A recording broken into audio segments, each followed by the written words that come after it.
Welcome back to another episode of Be a Wolf in Life. This is a series that's based off of articles that I've written called Be the Best You.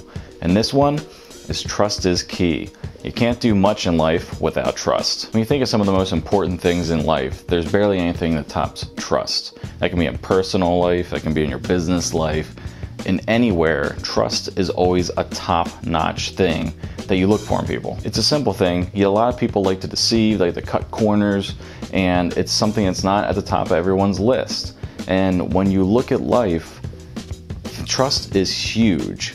Look at media, look at news outlets, for instance. If there was a news outlet out there that was putting out absolutely the most trustworthy news, the most straightforward news, you wouldn't have the hashtag fake news nowadays. But we do have the hashtag because almost every single media outlet is moving news to the way they want it to look. And let's pull back. Let's not talk about fake news in the media. That's an example. But when you look at people, there's a lot of time wasted every day by people dragging out situations, not just saying them for what they are. And how many times have you heard people say, why didn't you just tell me that? Well, you should just tell them that. Now, being trustworthy encompasses a few different key factors, and that's being honest, being reliable, and putting your all into your work. And how many times in life have you heard someone say or complain about someone being trustworthy? You're like, that person was just a little too honest. When you're trustworthy, people actually know the buck stops with you. It increases their confidence in you, and therefore their confidence in your ability to do work for them, or your ability to work with them to push a project forward, to create a business, to go out and get leads, and to do what you're going to do in your life and your business. They have confidence you'll be able to do that. Now, the way I see it, there's simple tasks and there's complicated tasks. Simple tasks, you want to knock those out. If you have tasks in which you're doing business with someone and they're asking you to do stuff, you're asking them to do stuff, you're in a project, you have small tasks, you want to knock those out as fast as possible. For example, if you're working with someone to build a fence and Susie asks you to dig some holes in the ground for the fences, or for the fence posts. You go out, you dig them as fast as you can. You knock it out, you go on to the next task. Now when it comes time for you to go out and build the rest of the fence, you go to the store.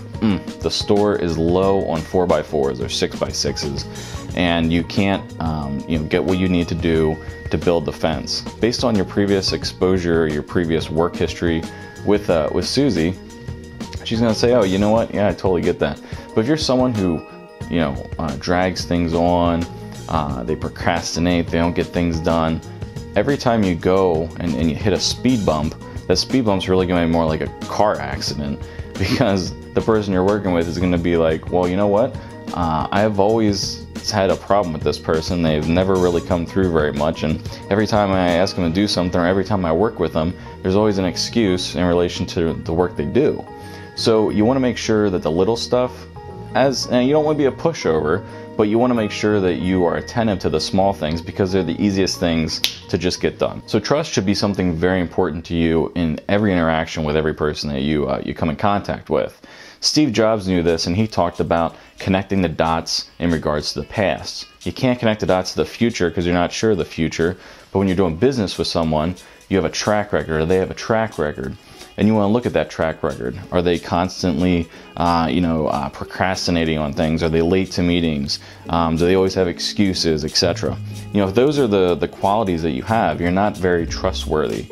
And the person you're working with is not going to want to work with you. If people go back and add up those dots into your past, in regard to your character, in regard to your trustworthiness, are they really going to want to do business with you? Are they really going to want to be in a relationship with you?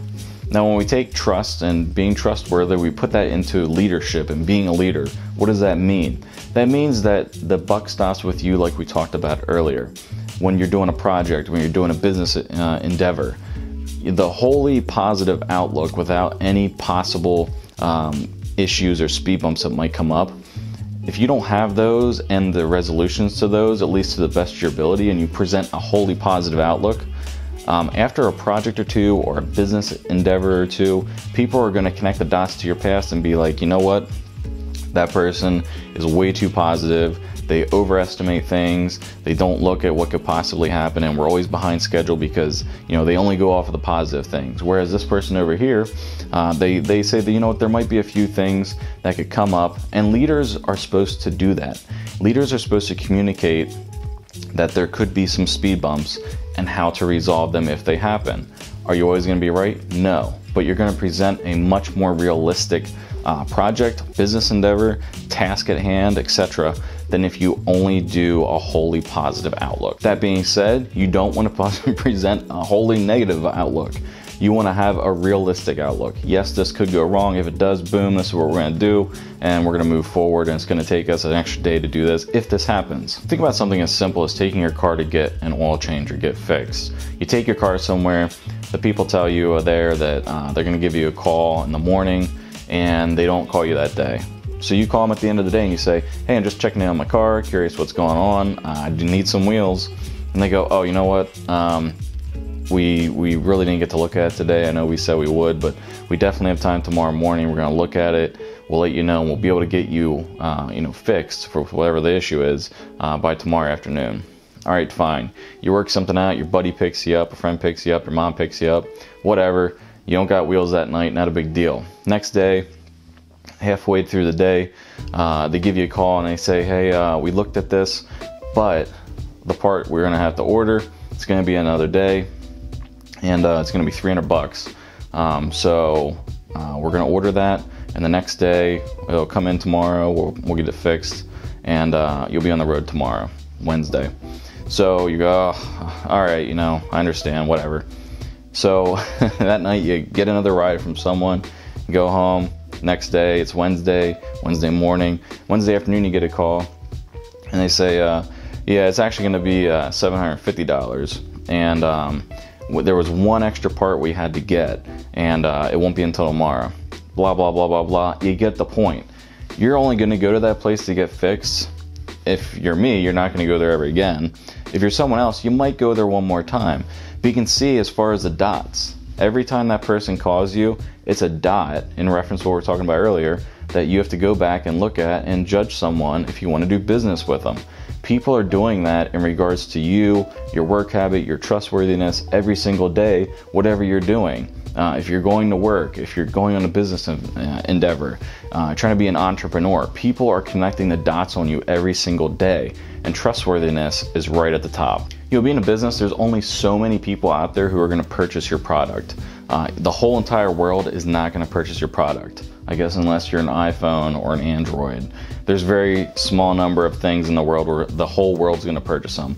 But you get the point. There's only a certain number of people. So once you break a customer's trust, and especially in a small town, say like I live near Baltimore, if I go out and sell something and that customer is not happy with me, they go to some sort of convention, they talk to another customer, oh, I did business with so-and-so, and it really didn't turn out well, this is what happened, etc., etc. Oh yeah, that's happened once or twice with us, but for the most part, it's all right. And it's a circle that is going to be a downward spiral, and they're going to connect the dots. You're not going to be in business long. What you want is a customer, not a sale.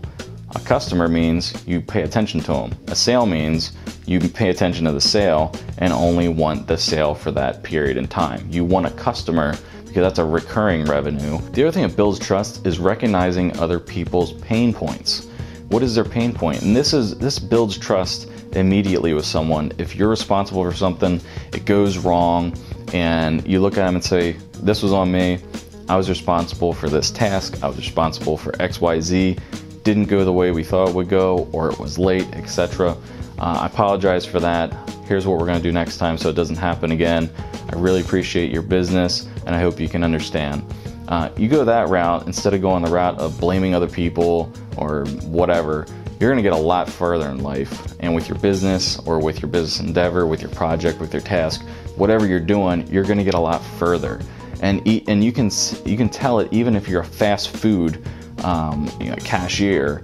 You can tell that cashier that is friendly, that is on their task as far as if something happens, hey, apologize for that, make sure it won't happen again, versus someone just giving you something and being like, yeah, well, this wasn't working over here or whatever. If you just give that simple apology, it goes so much further to the psychology of your relationship with the person you're interacting with. So in the end, what you want to do is build trust. Trust is key. It's key in relationships that are personal, and relationships that are business oriented, relationships with your kids. Honestly, it's very important in relationships even with your dogs and with your animals. If you don't have trust, you don't get very far in life. And you have to learn that early on. If I learned that when I was in my early 20s, I'd be so much further along now. Unfortunately for me, I learned it more towards my 30s than in my early 20s. And that's going to be the same thing with you. You're going to learn things at different parts of your life that are going to help you. Hopefully this has helped you out and giving you maybe some ideas in regard to furthering your career, to furthering some relationships you might have. And remember, get out there, be a wolf in life.